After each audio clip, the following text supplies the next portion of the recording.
Good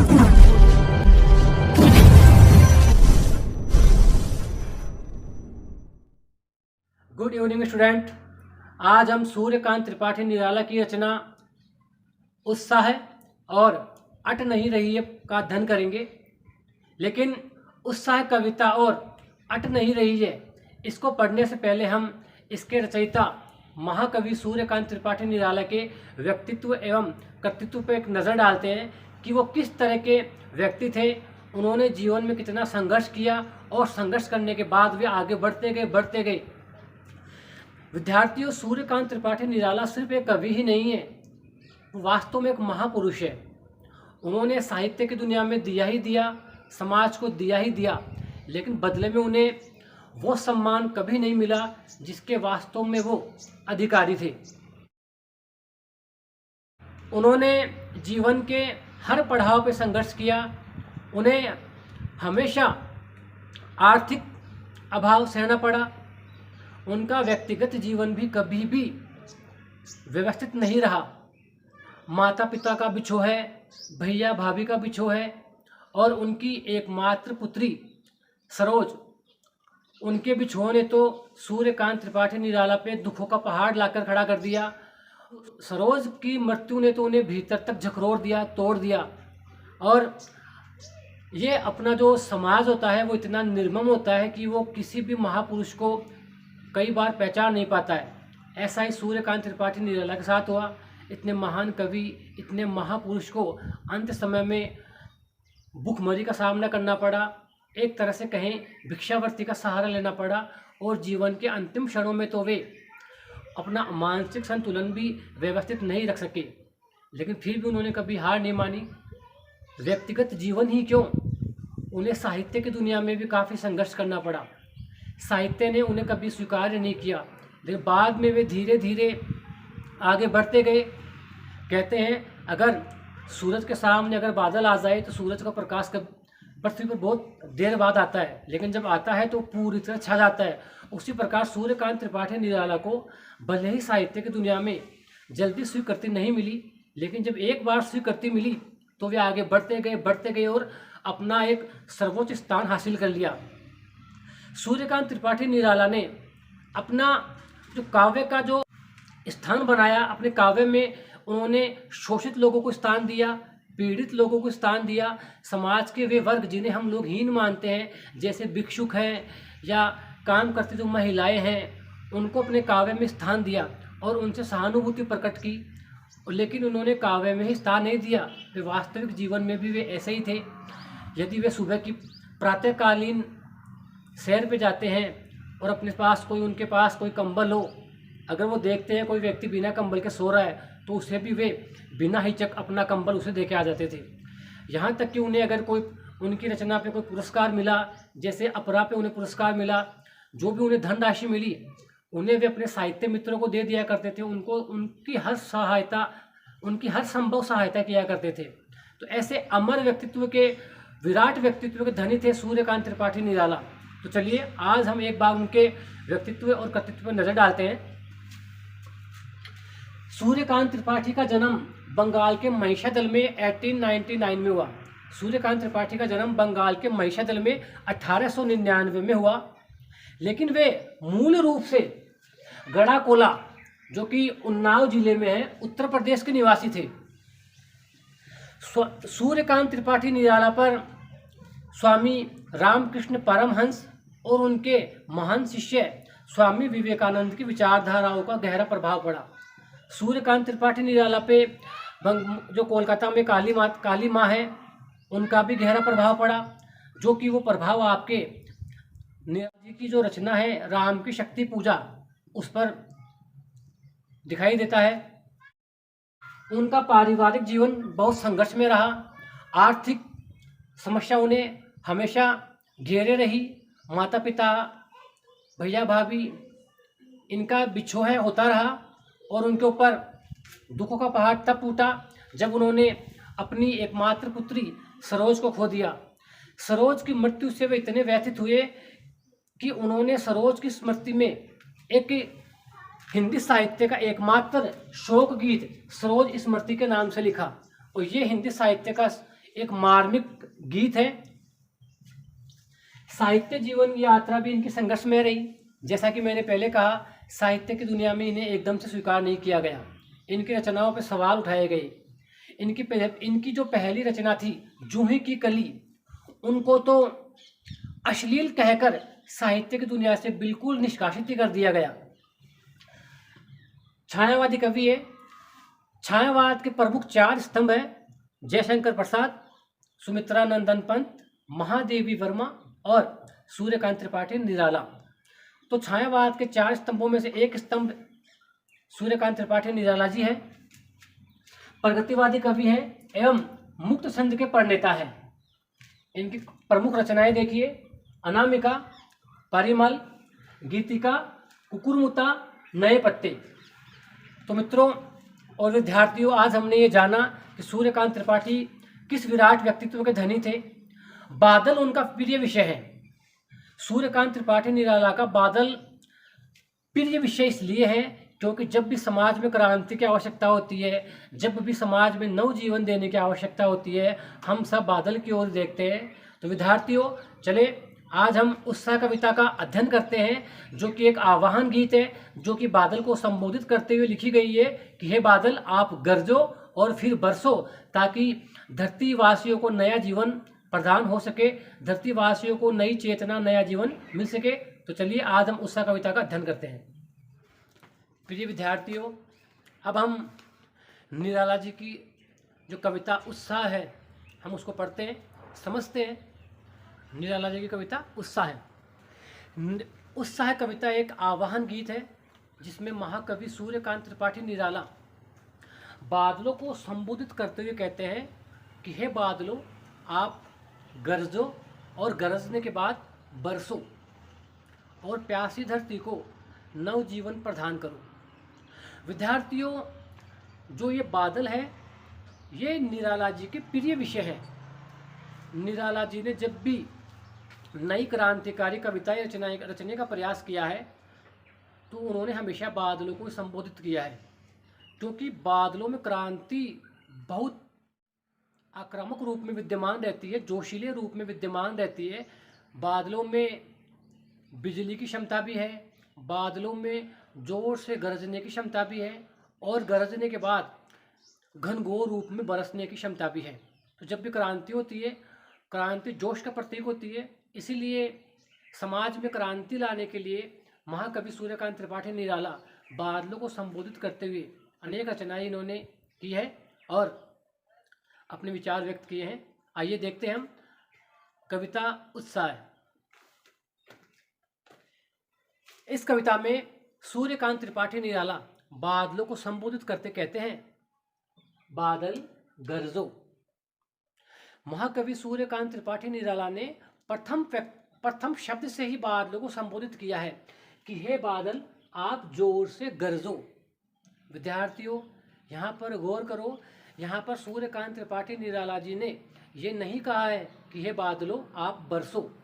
उन्होंने पहले ये कहा है कि हे बादलों आप जोर से गरजो, क्योंकि गरजना क्रांति का प्रतीक होता है।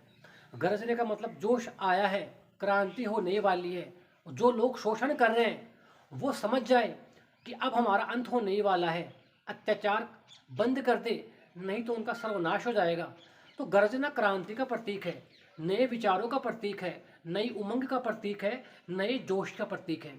तो महाकवि निराला कहते हैं कि हे बादलों आप जोर से गरजो, ताकि आपकी आवाज़ सुनकर धरती को और धरतीवासियों को राहत मिल जाए, उन्हें तसल्ली मिल जाए कि बादलों ने गरजना प्रारंभ कर दिया है, अब जल्दी ही बरसात होने वाली है, अब जल्दी ही बरसात होगी और गर्मी का अंत हो जाएगा। तो आप आने से पहले एक संदेश दे दो धरतीवासियों को जोर से गरज के कि बादल बरसने वाले हैं, ताकि उनकी पीड़ा का अंत होने ही वाला है, ये सोच के वो अपने हृदय में खुशी का अनुभव कर सके। आगे कहते हैं, घेर घेर घोर गगन धाराधर ओ। महाकवि सूर्यकांत त्रिपाठी निराला कहते हैं कि हे बादलों आप इस गगन को, आप आसमान को, पूरे आसमान को घनघोर रूप में घेर कर जोर से गरजो। महाकवि सूर्यकांत त्रिपाठी निराला कहते हैं कि हे बादलों, आप संपूर्ण आकाश पर, पूरे आसमान पर घनघोर रूप से पूरे आकाश को घेरते हुए जोर से गरजो। दारादर ओ, हे बादल तुम पूरे आकाश को, यहाँ पर धारादल बादल का ही पर्यायवाची है, तो उन्होंने बोला है कि हे बादल तुम पूरे आकाश को घनघोर रूप से पूरी तरह घेर कर जोर से गरजो। घेर घेर गोर गगन, यहाँ पर वर्त्यानुप्रास अलंकार का प्रयोग किया है। जब किसी पंक्ति में कोई शब्द या कोई वर्ण, माफी चाहूंगा, शब्द नहीं वर्ण, यदि कोई वर्ण 2 बार से ज्यादा आता है तो वहां पर वर्त्यानुप्रास का चमत्कार पाया जाता है। तो महाकवि कहते हैं कि हे बादलों, आप पूरे आकाश को जोर से घनघोर रूप से घेरते हुए जोर से गरजो, ताकि आपकी गड़गड़ाहट धरतीवासियों तक पहुंच जाए और उन्हें पता चल जाए कि अब बरसात होने ही वाली है, अब गर्मी का अंत होने ही वाला है। इसके माध्यम से इन्होंने ये भी कहा है कि जो समाज के नव युवक हैं वो जोशीले रूप से क्रांति का आह्वान कर दे, जोशीले रूप से क्रांति का आगाज कर दे, ताकि जो शोषित लोग हैं, पीड़ित लोग हैं, उन्हें पता लग जाए कि अब क्रांति होने ही वाली है। इस बात को समझकर उनमें नया जोश आएगा और अन्याय से लड़ने की क्षमता आएगी। तो चाहते हैं क्रांति हो और जोर शोर से हो। ललित ललित काले घुंघराले, बाल कल्पना कैसे पाले। महाकवि सूर्यकांत त्रिपाठी निराला बादलों को संबोधित करते हुए कहते हैं कि हे बादलों, ललित ललित, कि हे बादलों, जो आपका स्वरूप है, जो आपकी आकार है, प्रकार है, बनावट है, वो बड़ा ही सुंदर है। काले घुंघराले, बाल कल्पना कैसे पाले। महाकवि सूर्यकांत त्रिपाठी निराला बादलों को संबोधित करते हुए कहते हैं कि हे बादलों, आपका जो आकार प्रकार है, जो आपकी बनावट है, वो बड़ी ही सुंदर है। और आपका जो स्वरूप है, काले काले जो बादल दिखाई देते हैं, वो उनको देखकर तो ऐसे लगता है जैसे ये किसी छोटे बच्चे के घुंघराले बाल हो। वो होते हैं कर्ली हेयर होते हैं, घुंघराले बाल। तो बादलों का स्वरूप भी वैसा ही होता है। जो काले बादल होते हैं, जो बरसने वाले बादल होते हैं, उनका स्वरूप भी बिल्कुल घुंघराला सा होता है, काले काले होते हैं। जाहिर सी बात है, काले बादलों से बरसात होती है। तो महाकवि सूर्यकांत त्रिपाठी निराला को जो काले बादल हैं वो किसी छोटे बच्चे के घुंघराल बालों की तरह प्रतीत होते हैं। बाल कल्पना कैसे पाले, यहाँ पर कवि ने उपमा अलंकार का प्रयोग किया है कि बाल कल्पना कैसे पाले। सूर्यकांत त्रिपाठी निराला बोलते हैं कि हे बादलों, आप छोटे छोटे बच्चों की तरह नई नई कल्पना करते रहते हो, या आपके मन में बच्चों जैसी कल्पनाएं चलती रहती है, तो इसलिए आप बड़े सुंदर दिखाई देते हो। और आपके जो स्वरूप है वो छोटे बच्चों के काले घुंघराले बालों की तरह दिखाई देता है। आगे महाकवि सूर्यकांत त्रिपाठी निराला बादलों को संबोधित करते हुए कहते हैं, विद्युत छवि उर्मे। महाकवि सूर्यकांत त्रिपाठी निराला कहते हैं बादलों को कि हे बादलों, आपके हृदय में विद्युत छवि उर्मे। आपने भी कई बार देखा होगा, जब भी बरसात होती है तो हमें बादलों के बीच में बिजली की चमक दिखाई देती है, यानी कि परिवर्तन करने वाली दिखाई देती है। विद्युत छवि उर्मे, कवि कहता है हे बादलों, आपके हृदय में, आप में बिजली है, यानी कि आप अन्याय को समाप्त करने वाले हो। आप समाज से अन्याय को समाप्त कर सकते हो, आप समाज में परिवर्तन कर सकते हो, क्योंकि आपके अंदर जोशीली तीव्र बिजली छिपी हुई है, विद्युत छिपी हुई है। उस विद्युत से आप परिवर्तन कर सकते हो, इतनी आप में सामर्थ्य है। इसलिए हे बादलों, आप गरज के धरतीवासियों पर जोर से बरसो, ताकि गर्मी का, धरती पर जोर से बरसो ताकि गर्मी का अंत हो जाए। नवजीवन वाले, कवि कहता है कि हे बादलों, आप भी एक कवि के जैसे हो। जिस प्रकार कवि अपने शब्दों के द्वारा, विद्यार्थियों यहाँ पर गौर करना, यहाँ पर कवि कहता है कवि नवजीवन वाले। जिस प्रकार कवि अपने शब्दों के द्वारा नई नई कविताओं की सृष्टि करता है, नई नई कविताओं को जन्म देता है। इसी प्रकार हे बादलों, आप भी बरसकर धरतीवासियों को नया जीवन देते हो। तो आप भी एक नए तरह से नया जीवन देने वाले कवि बन जाते हो, क्योंकि कवि भी क्या करता है, नए नए विचारों से, नई नई कविताओं के द्वारा नए नए विचारों की सृष्टि करता है। तो आप भी धरती पर बरसकर धरती पर नया जीवन देने वाले हो। तो हे बादलों, आप भी एक कुशल कवि हो। वज्र छिपा नूतन कविता फिर भर दो। हे बादलों, आपके अंदर वज्र छिपा हुआ है, आप में सामर्थ्य है कि आप उस बिजली से गर्मी का अंत कर दो। अर्थात जब क्रांति होती है तो उस जोशीली क्रांति से जो समाज का जो शोषण करते हैं उन पूंजीपतियों का नाश होता है। इसी प्रकार है बादलों, आपके अंदर भी वज्र छिपा है, आप भी परिवर्तन करने की क्षमता रखते हो, आप भी अन्याय को समाप्त करने की क्षमता रखते हो। नूतन कविता फिर भर दो, और एक बार आप फिर बरसो और बरसकर नया जीवन रूपी वाली कविता फिर भर दो। अर्थात संसार को नया जीवन दे दो, ताकि जो ये गर्मी से परेशान हो रहे हैं धरतीवासी, उन्हें नया जीवन मिल जाए और उन्हें राहत मिल जाए। हे बादलों, आप एक बार जोर से गरजो, और ताकि धरतीवासियों को पता चल जाए कि अब हम जल्दी ही गर्मी के आतंक से मुक्त होने वाले हैं, क्योंकि अब बादल बरसने ही वाले हैं। कवि निराला बादलों को संबोधित करते ही हैं, लेकिन तब तक बरसात नहीं होती है। अब बरसात नहीं होने से आप अच्छी तरह जानते हैं कि पूरे पृथ्वीवासी, जिसमें मनुष्य, पशु, पक्षी सब परेशान हो जाते हैं। चारों ओर त्राही त्राही मच जाती है। उसी का वर्णन करते हुए महाकवि सूर्यकांत त्रिपाठी निराला जी लिखते हैं, विकल विकल उन्मन थे उन्मन, विकल विकल बेचैन उन्मन अनमने। महाकवि सूर्यकांत त्रिपाठी निराला कहते हैं, हे बादलों, आपके नहीं आने से पूरे पृथ्वीवासी बेचैन हो रहे हैं, परेशान हो रहे हैं। किसी का भी किसी भी काम में मन नहीं लग रहा है, सब अनमने हो रहे हैं। विश्व के निदाग के सकल जन, निदाग मतलब गर्मी, भयंकर गर्मी। कवि कहते हैं कि बरसात नहीं आने से या बादलों के नहीं बरसने से विश्व के सभी व्यक्ति बेचैन हो रहे हैं, अनमने हो रहे हैं। सकल का मतलब सभी, जन का मतलब प्राणीजन, प्राणी।